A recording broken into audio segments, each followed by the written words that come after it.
You wanted the best. You've got the best podcast, the hottest podcast in the world. The Chris Voss Show, the preeminent podcast with guests so smart you may experience serious brain bleed. The CEOs, authors, thought leaders, visionaries, and motivators. Get ready. Strap yourself in. Keep your hands, arms, and legs inside the vehicle at all times, because you're about to go on a monster education roller coaster with your brain. Now, here's your host, Chris Voss. Hi, folks. It's Voss here from thechrisvossshow.com. There you go, ladies and gentlemen. The Iron Lady sings it, that makes it official. Welcome to the big show. We certainly appreciate you guys being here. As always, 3 to 4 times a day, we have some of the most amazing minds and people on the show that share with you their stories, their journeys of life, their lessons of life, their cathartic moments, and help you complete your owner's manual, as we call it, the stories of life. And hopefully you learn from them some of the lessons they did, so you can avoid some of the pitfalls in life yourself, or figure out how to get to fixing yourself sooner. We have an amazing young man on the show today. We're going to be talking to him. Marc Scheff joins us. He's a certified coach, award-winning artist, and transformational connoisseur. So that means he eats a lot of delectable treats of connoisseurs of self-improvement or something. I don't know. It sounded good in my head at the time. Marc is a visionary coach dedicated to guiding professionals on a profound creative inner journey. With his expertise, individuals break through barriers, transcending self-limiting beliefs to unlock the full spectrum of their capabilities. His transformational coaching goes beyond the visual arts, resonating with a diverse array of minds, empowering them to architect their own narrative and flourish in their professional endeavors. Well, that's really well put. Welcome to the show. How are you, Marc? Great, Chris. Great to be here. Thanks for having me. It sounds a lot better when you say it. So if you could just do that on my podcast, that would be great. I have so many people that say, "Hey, Chris, can I hire you just to have you follow me around and introduce me everywhere I go?" And now entering the room is or just like my voicemail. That would be great. That'd be great. I think presidents have that. They say, "And now entering the room, President blah blah blah." I mean, there might be a second living I can make here. So welcome to the show, Marc. We certainly appreciate having you. Give us your .coms wherever you want people to find you on the interwebs. Sure. You can always find me at markscheffcoaching.com. I don't know when this podcast goes out, but I'm actually currently running. I've had a great month, and I like to celebrate by giving something to my audience, to my clients. Right now, I'm running a giveaway. If you sign up for my mailing list, you can win one of my 2. I run a deep dive session. This is a 2-hour session. If you're curious about coaching, if you want to see what it can do for you, the URL for that right now is imreadytoplaybig.com. I'm ready to play big. Quit playing small, folks. .com. This should be out in about 3 to 4 days at the very. Okay. Well, you know what? I'll extend the giveaway to make sure your audience has a chance to sign up. There you go. So that's very gracious of you. Thank you very much. Give us a 30,000 overview of what you do and how you do it. 30,000 feet. What I do is I work with people 30,000 feet. I work with people to create lives that they love. The sort of 10,000 foot, a lot of people come to me because they want something more. I had a client, who, and she's kind of like the epitome of this. She said, "Look, my life is good. I own my own business. I've got a great marriage. I've got kids. They're healthy. They're in school. Everything's going well. And if I lived every day like this, I could, and I'd be happy. But if I did that for 30 years, I'd feel like I missed out on an opportunity, and I just don't know what that is." So that's where I like to start. That's where people usually come to me, and that's usually where we start. There you go. That's kind of an interesting thing. I feel like I'm missing an opportunity. There's all sorts of pathways you can take in your life. You could drive yourself mad trying to figure out, could I have done something better? I don't know. Absolutely. It's an interesting thought process there. So Marc, tell us a little bit about yourself, your upbringing. I've taken a look at some of your art as well. It shows you have an incredibly artistic mind and thought pattern. Tell us about your journey through life and how it affected you and how you became a coach.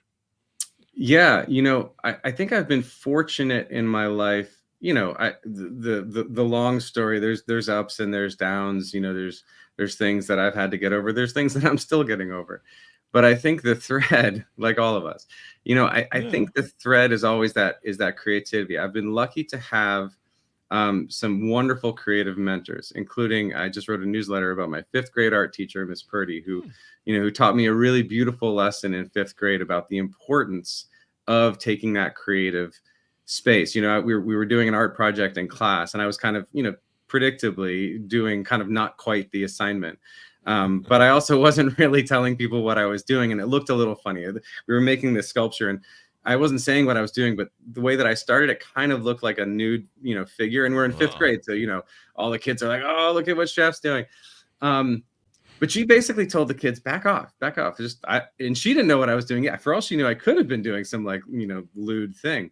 I was making kind of this frog, and if anybody wants to see, email me. I'll send you the newsletter about it. But what on she Substack, did by the way, get a plugin for that. On Substack, by the way, you get a plugin for your I Substack. have that newsletter on Substack. Yeah, the art There of you transformation, the art of transformation on Substack. Mhm. And just in that moment, it's funny. Like I 30 plus years later, 40 years later, I'm now learning the lesson from that class, which really is about the importance of taking creative space. And I have done a lot of different things. I've been in tech. I've been in leadership positions. I've been in executive positions, and I've been low man on the totem pole, just getting my job done, doing it. And what's so interesting is that every point in my life where I've had kind of a leap or a shift, I've been provided that kind of creative space by a mentor, or in some cases, actually, a coach of my own. I think about Mr. Buckley, my art teacher in high school, who I still keep in touch with as well, who really gave me a lot of space to create things, to even just to process the things that were going on in my life through creativity. And then getting now to coaching when COVID hit, I was working. I pitched and got funding for this, executive director position for this nonprofit. And I'm gonna be honest, it didn't go well. I'm gonna say it was one of the greatest learning opportunities of my life. And what happened after that is I had someone else who gave me some space, my wife.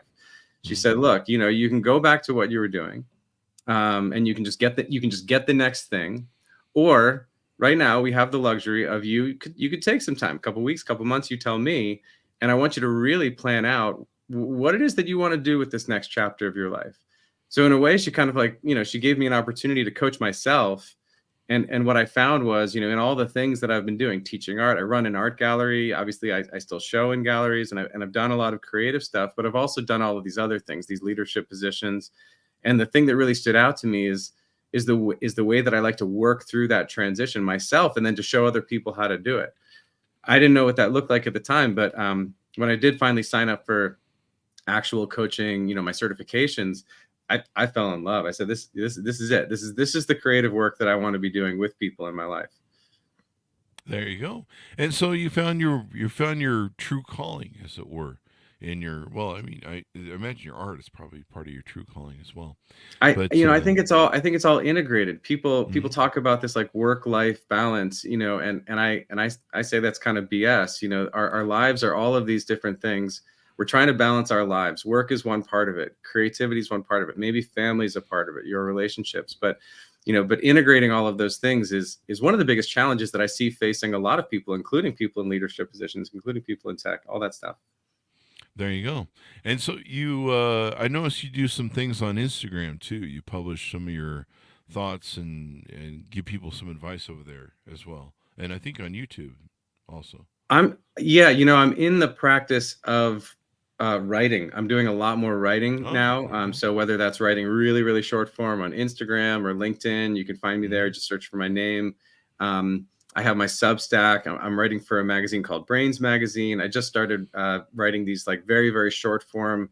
I don't know if they even call them books anymore, on an app called Uptime, which is like Uptime. It's like a little bit of like a Cliff's Notes kind of app. So they'll take books and kind of summarize it into nice visual cards and videos. So I'm writing some of my content for there, and it's a really great way. And I have my clients do this too, to sort of write some of these ideas out, because the process of writing things out really, the process of explaining something to somebody else is a great way to really understand it for yourself. So yeah, I'm putting a lot of stuff out there in an effort to understand it better myself, so that I can better serve my clients in a lot of ways. Yeah. There you go. I'm going to have to check out this Uptime app. I've got it pulled up here. Get smarter in just 5 minutes. But journaling is what you're advising your clients to do, kind of in a way, right? So they can self-reflect and self-monitor, all the successful people that are usually ultra successful, and Yep. you can measure it by money if you want. Journal, and they write stuff. And they think about Yeah. stuff. Yeah, Yeah. and there's ways to engage with that. I mean, there's so many different places out there, including Julie Cameron's morning pages, and one of my friends, Terry Trespicio, who's a TEDx speaker, has her own writing course, which I think is great. When I work with my clients, I sort of mix. I'm swimming in this stuff all the time, so I'm learning from Terry and Julie and like all these different people. So when you come to me, what I'd like to do is sort of meet people where they are. What is the thing that you're up against? What do we need to do? And so there's like a number of different kinds of ways of approaching journaling that might, shake something loose for them, or help them better understand what it is that they really want. And then, then we can sort of take steps and say, okay, so that's what you want. Let's figure out an action plan, and let's actually get you there. There you go. And so, so as we always say in the Chris Voss Show, stories are the owner's manuals to life. That's how we learn. That's how we experience. That's how we entertain ourselves. But learning from each other, learning stories, reminding us, of course, that maybe things we need to be reminded of, bringing us back in the present. All these things do through different stories. What do you find most of your clients that come to you, people are struggling with these days? That's a really great question. What's the common thread? Well, yeah, I've been asked. A lot of coaches, a lot of us sort of are talking about like who's your audience? What are they up against? What's the problem that you're solving? Mm-hmm. And I think it's an important one. So to answer your question, now that I've done a little bit of stalling, is I think most of my clients, if I were to say there was like sort of a most common avatar, if you will, most of my clients are probably in the 35 to 55 range, somewhere midlife. And they're at a place where, like I said, they've done enough living where, they know what it's like, they know what kind of 15, 20 years in the workforce or not looks like. They know what that looks like. They know they have some tools. They have some sense that, they could plan maybe the next 15 or 20 or 30 or more, because now I'm 47. So now that I'm 47, I'm not 25. I have more life experience. I could actually put some of that to use. So the problem, if you will, is okay. So what do I plan? Maybe I've got a very varied background, or maybe I've just been doing one thing for so long and I don't really know what else is out there. Mm-hmm. That's the problem that people that come up against, is that they're aware, like I said about that first client, that maybe they could do what they're doing now for the next 30 years, but they just don't know what it is that they're missing. And to be fair, Chris, I've had clients come to me and we've worked through what it is they really want and what their values are, what their purpose is, what their vision is. And some of them realize I'm actually kind of doing that. Maybe there's a few small shifts that they want to make, but the fact is they end up feeling much more fulfilled and happy where they are. I've had some clients leave organizations, start their own organization, leave really important, high paying jobs for something that feels much more fulfilling, creating jobs for other people. And like I said, I've also had people who said, they kind of want to get out of that, that comparison game, that we all have to play, we're out in the world, and they just want to really focus on what's important to them, and maybe just the people who are close to them. But I would say that the main problem is, okay, I'm here, I'm sort of, somewhere in the middle of my life. I know that I could plan this next chapter. I could use some support in making sure that I do that really, really thoughtfully. There you go. A lot of people, kind of that midlife crisis maybe, or that midlife point where, you realize I did this over COVID, where it kind of struck me. And I think I had seen something on Etsy where they actually have something where they have all the weeks laid out of the average lifespan. I think it's like 70 some odd years, but they have the weeks, and they have these little dots of the weeks, and it's measured out. And what they do is, if you buy it, I don't know why I'm selling this for them. Better get a check, folks. But they fill in the weeks, and the weeks disappear pretty quickly when you look at it. It's not a lot. And I started to realize that at 50, I would think I was 52 when COVID hit. I started to realize that I was either halfway through the game, depending upon my life expectancy. I know what age my father died. My mother's side, they tend to live a lot closer to 100. Hmm. My father lived to, I think, 74, 75, 76. I'd have to, clearly the dimensions kicking in already. So but Oh, he lived, it was either 74 or 75 or 76. So, I'm sitting there looking at my clock going, I'm 52. I've got 20 years, 25 years maybe, to if I have my father's DNA and genes and whatever. Um, I'm basically at 52. I'm in the last third of the game. I'm in the fourth quarter, hmm. maybe the last part of the third quarter to fourth quarter, if you think of it as a four quarter football game. And I started talking about this during COVID because I'm like, holy crap, I'm in the last stages of the game. The game's mostly over, and but it's not over. But still, I need to start thinking about, you think of the 2 minute drill in football or basketball. When you get down to those last few minutes, that seems to be like a whole hour of the Hmm. game is those last few minutes of basketball, and you need to realize that the time is short and you need to maximize it with what you can do. And so it sounds like a lot of those same people that you're talking to and helping them with their issues, they're realizing they're halfway through the game or maybe three-quarters of the way through the game. And, there's no room to fuck around anymore, right? When you're young, you can That's be right. like, I can be a little careless and I can be reckless a little bit, but you realize there's a certain point where you can't be reckless anymore.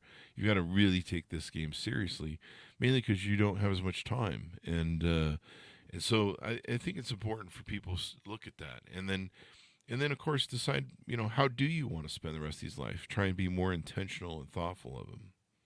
I think that's absolutely right. I think about the midlife crisis more as a midnight. Did I say midlife crisis? Might be my dimensions kicking in now too. No, you did. You said midlife. I think about it more of as like a midlife catharsis or even a midlife opportunity. There And you that's go. that's the really scary thing is that, we're old enough to look at this and say, this is an opportunity. I've got 25, maybe 30 summers left. I could actually plan that out. Hmm. And so, when I do work with people on this, we focus on there's a lot of different tools and a lot of different ways to do this. But fundamentally, like you said, you can see you've lived as long as probably, even if you live another 50 years, like you've already done it. So you know what that looks like. So Hmm. the question, and this is some of the exercises we do is, how do you want to be remembered? Hmm. When you are at end of life, when you're at, whether it's 75 or 85 or 95, and you look back, what do you want to say? How do you want to say do you want to say that you spent that last quarter just, saying, okay, well, I didn't get it at 50, or I didn't do it at 40 or whatever, so I just sort of coasted? Or do you want Hmm. to be remembered as somebody who really gave it all, up to the very end? Hmm. There you go. Yeah, you just realize that you've. It's kind of funny. I knew I was screwing around a lot in my younger years and stuff. Um, and when the old man died, I remember saying to myself, "Geez, am I going to grow up now? Quit being a Peter Pan boy, and maybe start taking life seriously." I mean, he set the marker for me basically when he passed, because I'm Mm, like, "Gee, my genetics." Are either his or my mom's. My mom's seems to be more my mom's, but um, hopefully I have her longevity. I mean, remember when I was a kid, I had my great great grandmother alive at the same time as my great grandmother wait, and your my great great great? grand. Yep, yep, Wow. yeah. They lived. Wow. They lived to 100, I think it was. And so That's I was one of the few incredible. people that I knew who had all three or four of them, well, all the four of the mothers, technically, alive at the same time. And so I'm hoping I have that matriarch side of the family, but I know where my father's marker is. So Right. there's Right. that. Um, and so it kind of set a marker for me that said, "Hey, man, there's probably a stop sign in there somewhere, depending Yeah. upon how you live your And life." And I imagine that was, and I imagine you had a number of feelings about that, but it Yeah. sounds like it got you to really, like you said, say, okay, well, what am I what am I gonna do with what I have? How can I really make this however long it is, a really Hmm. great, really great experience. Yeah, and I think maybe two people need to, like what you said, they need to realize the thing. If I died tomorrow or if I next week or whatever, would I be happy with the way I lived? Would I be, I mean, people, probably should start thinking about what it's like if you're on your deathbed. Are the things that you wish you did? It's been Yeah. studied and talked about that people on their deathbed aren't sitting there going, God, I wish I could have sent more emails, and Right. I wish I could No have. one, no one's there and saying, oh, I really should have worked more. I should have asked Um, more questions in the Zoom meeting that already went on too long. You know, I it's think fan. I think that's it. I mean, you're absolutely right. And one sort of an interesting thought exercise that you can play if you're listening is, imagine that you died yesterday, but today you woke up this morning and you had one more day. Oh, How are you going to spend that day? Now, obviously, this isn't some sort of like weird Jim Carrey movie where you're going to go, off and do some crazy thing, but heaven just in the forbid. sense of, how are you going to make decisions today, every day, even small ones that are in line with the person, the way that you want to be remembered. So do I want to be remembered as the person who kind of said, I'm going to put things off till tomorrow? Do I want to be the kind of person who, only spent time at work? Like after this, I have a regular, we have a regular family night dinner. We get a little special takeout. It's the one time that my son, who's a teenager now, will actually talk to us because there's food involved. Oh, But those things are important to me. And I think people forget about those things too. They think, okay, like, I need to go like start a company and do all this. Yeah, sure. Do all that stuff. That's fine. We can work on that too. But the thing, you asked about what is the problem that a lot of people have. And a lot of it is this concept of balance. When we talk about legacy, it's the work stuff. Maybe it's money, all of those things are part of it. And again, it's how do you want to be remembered? How do you want to be known right now? By your family, by your friends, by your colleagues, by your peers. How you're known right now is how you also create opportunity for yourself. So working on that now creates more opportunity, creates that stronger legacy. there you go. I try to strive to just be known as an asshole, a giant asshole, and You're doing a I'll be remembered terrible that. job. I'm sorry to tell you. I know. I'm working on it. It's a progress thing. I'll give you some free coaching. I can teach you how to do it. I just train with politicians, and so I'm getting better. At it. There were some interesting stories that you had on your the art of transformation, your Substack thing. One of the stories I found that was interesting was how you learned about achieving potential from trauma coach training and a car crash. Do you want to retell that story by chance? Yeah, it's weird. That one's come up a couple times this week. Yeah, it's an interesting hook, and it sucked me right down the rabbit hole of your blog there. Yeah, and it's about the story is about it's this trauma coach training that I did, and actually, interestingly enough, the example that they give in the coach training is about working with someone who is maybe just in a car crash, not in the hospital, not hurt, but sometimes you get in a fender bender and you're off by the side of the road and you're still in a state of shock, and this applies both to that kind of really acute trauma, but also to the kind of all the stories that we tell ourselves that are holding us back. So, for example, when you have an incident like that that's so acute, what tends to happen is as when you go and think about it, when you remember it, your body, all the chemicals and stuff go off in your body, kind of like it's happening right now, which is so fascinating. So one of the things that you would do with someone as a coach or even a bystander, if I had to do this literally with myself about a week later. When you notice that someone's kind of in that state of shock, is just to really remind them of the facts on the ground. You are, you're not in the car anymore. That part of your time is done. You're in this cafe, you're by the side of the road, everybody's safe, nobody got hurt. This is the reality right now. Let's start to make some decisions from this reality right now.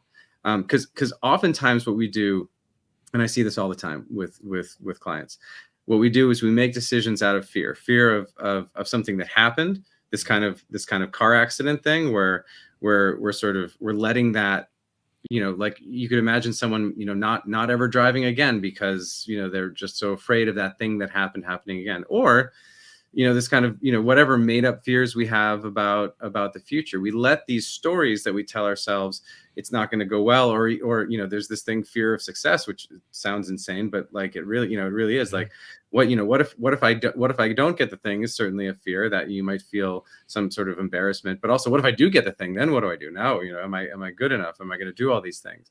So the you can use sort of the same skills that you would use with the person, like I did, with myself by the side of the road, and say, okay, like I'm hearing all these stories kind of go on in my head.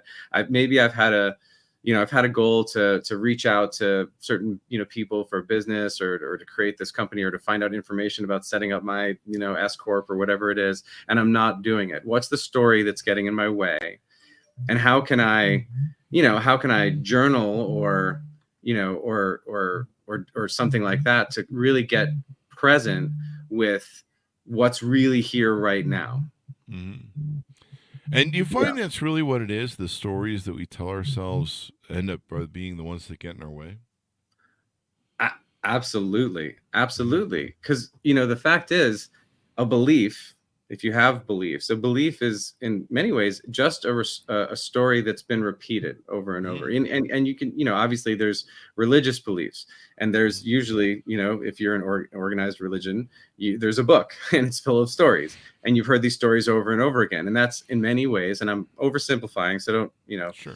Don't blame me here, send but us email people. Yeah, please.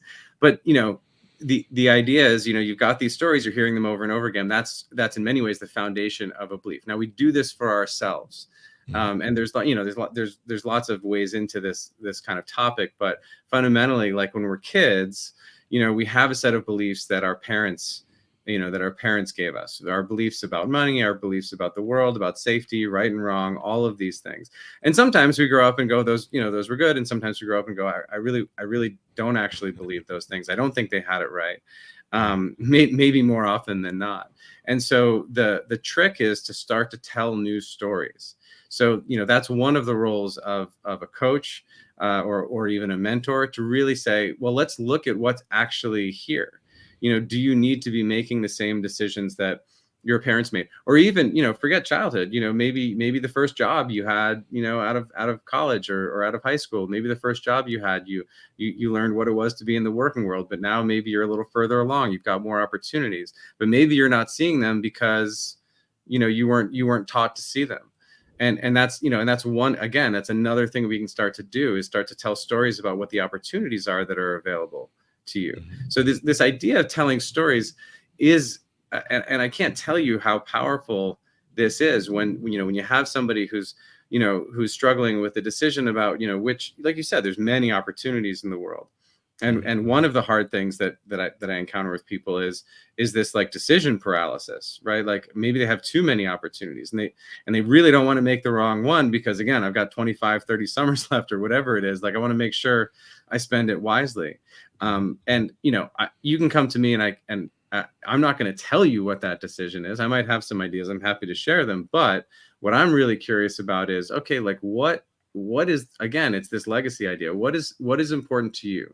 What are the values, and what is your purpose, and how do you want to be remembered? Now, if we were to ask that person at the end of their life, which of these decisions did they make? Sometimes it becomes clear just like that. It's just reflecting on it. I mean, in many ways, that's what coaching. I wish I could say it was like a lot more complicated than that. But in many ways, what my job is to be a mirror. Now, I think I'm a very thoughtful, very insightful, well-educated mirror, who can challenge you as well as show you what's actually true. Because sometimes, we look in the mirror and we see through a filter, right? We see through a filter of our experiences, of our biases, of our judgments, of our all this comparison stuff that we do. But sometimes it's really valuable to have another mirror to say, well, look, this is what I see. And sometimes, if you've ever had a coach, or even just like a really great close, friend who's really, who really has got your back, is in your corner. To continue with the sports analogy, is in your corner. It's important to have that kind of reflection, both to challenge you, to say, you know what, like quit slacking out there. You can do this, but also you can do this. Yeah. I'm in your corner because I believe in you. And just to be clear, like I don't coach everybody who emails me and comes through my door. I really want to believe in what it is that they're doing, because I want to make a change in the world. I want the work that I do to be my legacy, and the work that I do is reflected in the work that my clients do. So I want to know that they're out trying to do good things in the world. There you go. There you go. Yeah. Get people down that road. What are some other things that your favorite topics are when you're helping clients help them achieve? Well, to be honest, one of my favorite topics is jujitsu. I'm an avid practitioner. I go at least 5 days a week, sometimes 6, sometimes 7. And I think it's one of the greatest analogies for almost anything in life. You want to talk about, being willing to go into a space where you're willing to do something badly for quite a long time. And also willing to go into a space where, there's always going to be somebody better than you in that room. No matter how far along you get on your journey, even when you get the coveted black belt, there's people who are still ahead of you. And by that point, certainly for me, there's still going to be a lot of people younger than me. And so you really learn a lot of these lessons. If I played the comparison game, I would have quit a long time ago. Everybody would quit on day one. But the fact is, I'm enjoying so much about the process, and I've come to make the process in many ways the goal. So when I tell my my clients about this, I say, look, when I go into the gym every day, my goal is to come back tomorrow. I'm looking to leave it all out there on the mat in such a way that I'm not hurt, my training partners aren't hurt, we've gotten a little better. No one hates me for how there as few people as possible hate me for the way I behaved out there. And we come back tomorrow as a team, we come back better, and we're all progressing. So it's it's just such a great analogy for life, for business. If you're talking about working with teams, I'm a little more advanced. I've been doing it for about 6 or 7 years now. So I do know, quite a few things. And so there's plenty of people in there who are, just getting started, and plenty of people who have lots to teach me. And when you're talking about creating your own fulfilled life, whether it's business or personal, that's always going to be the case.